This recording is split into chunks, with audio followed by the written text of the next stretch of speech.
नमस्कार रुचिकर खाद्य आपण समस्त को स्वागत। आज आम शिखा चटपटा आउ इंस्टांट बनी जाउथिबा कंचा लंका आचार। इथिपाई मु नेछि 100 ग्राम कंचा लंका।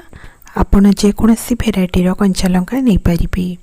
याकू मु भल भाबरे धोई नेछि आउ गोटे कपड़ारे पोछि नेछि। वर्तमान देखंतु मसला पई मु नेछि 3 चामच पान महुरी, 1 चामच जीरा, 1.5 चामच मेथी, लुण स्वाद अनुसार, 4 चामच विनेगार, 4 चामच कला सोरिष, 4 रु 5 चामच सोरिष तेल, आधा चामच हेंगु आउ 1 चामच हलदी। वर्तमान देखंतु मो कंचा लंका को ये भली भाबरे काटी नेछि। तार डेम्फ को आपण अलगा करि नेबे। एबे सब कंचा लंका मु काटी नेछि। वर्तमान आम सब मसला को जिते ड्राई इंग्रेडिएंट्स अच्छी सबको भाजी नेबा। सोरिष, मेथी, जीरा, पान महुरी सबको 1 ରୁ 2 मिनट भाजी नेबा। बेसी भाजीबानी, जस्ट 2 मिनट फ्राई करि नेबा।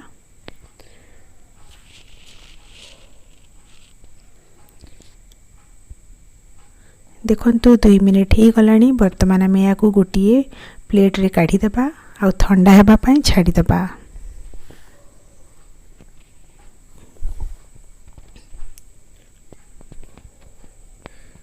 देखंतु एटा भल भाबरे ठंडा होई सारिलानी। वर्तमान आम या गोटे मिक्सचर ग्राइंडर देकी भल भाबरे ग्राइंडिंग करि नेबा।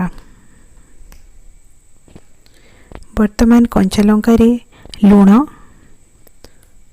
हलदी आ ग्राइंड करिथिबा मसला पकई देबा। हेंगु वर्तमान सब पकईकी भल भाबरे गोळई नेबा।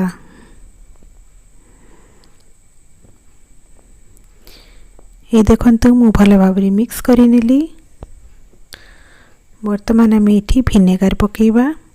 विनेगार पकईबा द्वारा तार खटा भी लगी थाए आउ बहुत दिन रही थाए। वर्तमान मु सोरिष तेल पकईदेली।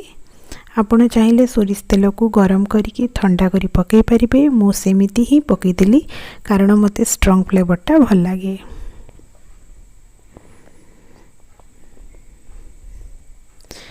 वर्तमान देखंतु याकू मिक्स करि नेली आ एटा प्रस्तुत ही गला। आपण चाहिए सांगे सांग मध्य खाई परिबे, किंतु 2 दिन पर जदि 2-3 दिन पर खाइबे एटा बहुत ही टेस्टी लगी थाए। तो एटा ही गला झटपट बनी जाउथिबा कंचा लंका आचार। वीडियोटी भल लागी थिले लाइक करंतु,